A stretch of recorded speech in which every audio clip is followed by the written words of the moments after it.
Hello friends, welcome to Sri Lankan foods. இன்றைக்கி நம்ம cooking சேனலில் என்ன வீடியோ பார்க்க போகிறோம் அப்படின்னா, இந்த ராசவள்ளி கிழங்கு கஞ்சி, அதாவது பாயாசம் எப்படி செய்கிறது அப்படின்றது தான் பார்க்க போகிறோம். ஸோ இதை வந்து வெற்றிலை வள்ளி கிழங்குன்னு சொல்லுவாங்க கிராமத்தில். ஸோ இந்த கிழங்கை வச்சு எப்படி இந்த கஞ்சி ரெடி பண்ண போகிறோம் அப்படின்றது தான் பார்க்க போகிறோம். இப்போ இந்த கஞ்சி எப்படி வைக்கிறது அப்படின்றது வீடியோக்குள்ளே போய் பார்க்குறதுக்கு முன்னாடி, இப்போ தான் நீங்கள் என்னோடய சேனலை ஃபஸ்ட் டைம் பார்க்குறதா சப்ஸ்கிரைப் பண்ணிவிட்டு பக்கத்தில் இருக்க பெல் ஐக்கானையும் கிளிக் பண்ணிடுங்க. அப்போ தான் நெக்ஸ்ட்டு போடுற வீடியோஸ் எல்லாமே உங்களுக்கு நோட்டிஃபிகேஷனாக வரும். இப்போ இந்த கஞ்சி எப்படி வைக்கிறதுன்றதை வீடியோக்குள்ளே போய் பார்க்கலாம் வாங்க.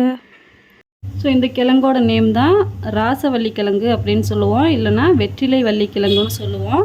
ஸோ இந்த கிழங்கோட தோலை வந்து நீங்கள் வந்து இந்த மாதிரி சுரண்டி பார்த்தீங்க அப்படின்னா உங்களுக்கு வந்து பர்பிள் கலரில் வரும். ஸோ இந்த கிழங்கு வந்து எப்படி வந்து நம்ம க்ளீன் பண்ணுறது அப்படின்றத ஃபஸ்ட்டு பார்த்துருவோம். இந்த கிழங்கு நீங்கள் வந்து க்ளீன் பண்ணும்போது கையில் வந்து ஆயில் வந்து அப்ளை பண்ணிக்கோங்க. ஏன் அப்படின்னா, நீங்கள் வந்து இந்த தோலை வந்து நீக்கும்போது உங்களுக்கு கை வந்து அரிக்கிற மாதிரி இருக்கும் லைட்டாக. ஸோ நீங்கள் வந்து ஆயில் கொஞ்சம் அப்ளை பண்ணிவிட்டு நீங்கள் வந்து க்ளீன் பண்ண ஆரம்பிங்க. இந்த மாதிரி கொஞ்சம் கொஞ்சமாக தோலை வந்து நம்ம சுரண்டி நம்ம வந்து கிழங்கு எல்லாத்தையுமே க்ளீன் பண்ணி எடுத்துருவோம்.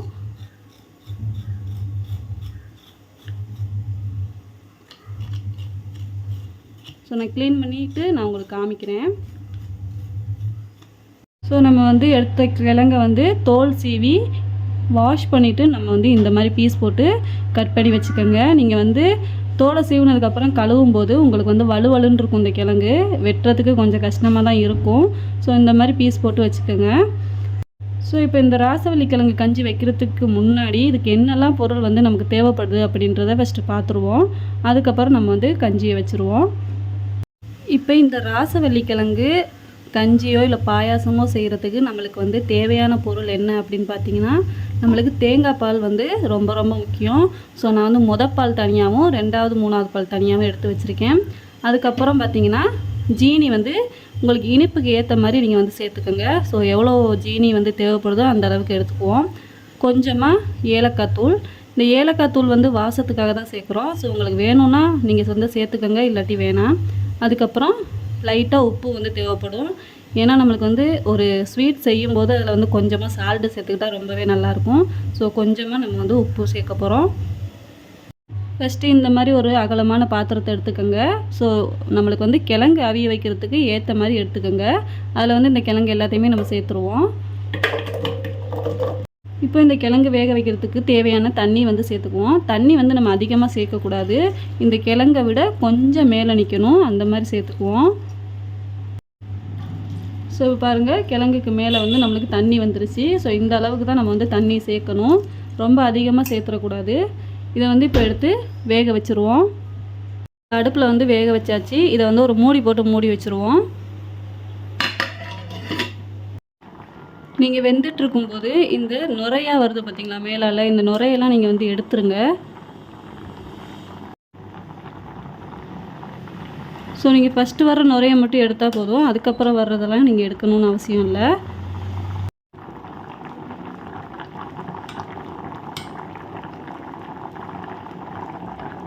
ஸோ இப்போ மறுபடியும் நீங்கள் வெந்துருச்சான்னு பாருங்கள்.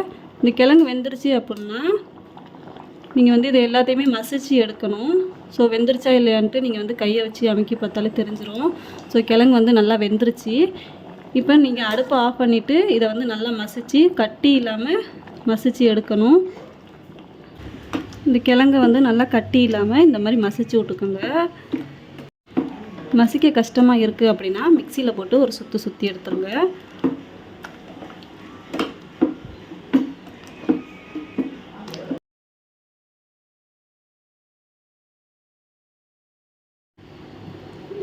இப்போ பாருங்கள், நல்லாவே நம்ம மசிச்சு எடுத்துட்டோம். இப்போ நம்ம வந்து அடுப்பை ஆன் பண்ணிவிட்டு இதில் வந்து 2வதாக எடுத்து வச்சுருக்க இந்த பாலை வந்து சேர்த்துருவோம். ஸோ நான் வந்து பால் சேர்க்கலை, இந்த 2வதாக 3வதாக எடுத்து வச்சு இந்த பாலை தான் சேர்க்குறேன்.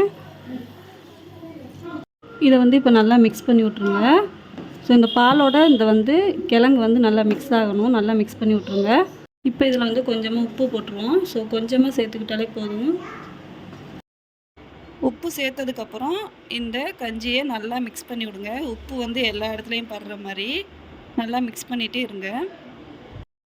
ஸோ நம்ம வந்து உப்பு போட்டு நல்லா மிக்ஸ் பண்ணிட்டோம். இப்போ வந்து இந்த பாலை வந்து நம்ம சேர்த்துருவோம். நீங்கள் வந்து இந்த பாலை சேர்த்ததுக்கப்புறம் மிக்ஸ் பண்ணிக்கிட்டே இருக்கணும், ஏன்னா அடி பிடிக்கிறதுக்கு வாய்ப்பு இருக்குது. ஸோ இந்த முதல் பாலை வந்து நல்லா இந்த மாதிரி சேர்த்துருங்க. பால் சேர்த்ததுக்கப்புறம் நல்லா மிக்ஸ் பண்ணிக்கிட்டே இருங்க. இந்த பாலும் இந்த கிழங்கும் நல்லா மிக்ஸ் ஆகணும். இந்த மாதிரி நல்லா மிக்ஸ் பண்ணிக்கிட்டே இருங்க, அடி பிடிக்காத அளவுக்கு மிக்ஸ் பண்ணுங்கள். ஸோ இந்த பாலோட நல்லா மிக்ஸ் ஆகிடுச்சு. உங்களுக்கு நுர வர்ற ஸ்டேஜ் வந்துருச்சு பாருங்கள். இந்த டைமில் நம்ம எடுத்து வச்சுருக்க இந்த ஜீனியை வந்து சேர்த்துக்குவோம். ஸோ ஜீனி வந்து கொஞ்சம் கொஞ்சமாக சேர்த்து டெஸ்ட் பண்ணிவிட்டு நீங்கள் வந்து மேல் மிச்சமாக வேணும் அப்படின்னா நீங்கள் வந்து சேர்த்துக்கோங்க. ஸோ இனிப்பு வந்து கம்மியாக வேணும்னா கொஞ்சமாக சேர்த்துக்கோங்க, அதிகமாக வேணும்னா அதிகமாக சேர்த்துக்கோங்க. இப்போ இது எல்லாத்தையுமே நல்லா மிக்ஸ் பண்ணி விட்ருவோம். ஸோ இப்போ வந்து நான் செக் பண்ணிக்கிறேன் இந்த ஜீனி வந்து போதுமா என்னென்னு. ஸோ எனக்கு வந்து இனிப்பு கம்மியாக தான் இருக்குது, நான் கொஞ்சமாக இன்னும் சேர்த்துக்கிறேன். நீங்கள் வந்து இந்த மாதிரி செக் பண்ணிவிட்டு நீங்கள் அதுக்கப்புறம் சேர்த்துக்கோங்க. ஏன்னா ரொம்ப சுகர் கூடிடுச்சு அப்படின்னா சாப்பிட்றதுக்கு நல்லா இருக்காது, கரெக்டான அளவில் இருக்கணும். ஸோ சேர்த்து நல்லா மிக்ஸ் பண்ணி விட்ருங்க. ஸோ இந்த டைமில் நம்ம வந்து கொஞ்சமாக ஏலக்காய் பொடி வந்து சேர்த்துருவோம். இப்போ நல்லா மிக்ஸ் பண்ணி விட்ருவோம். ஸோ அடி பிடிக்காத அளவுக்கு நீங்கள் வந்து மிக்ஸ் பண்ணிகிட்டே இருக்கணும். இப்போ பாருங்கள், எல்லாமே நம்ம வந்து சேர்த்தாச்சு.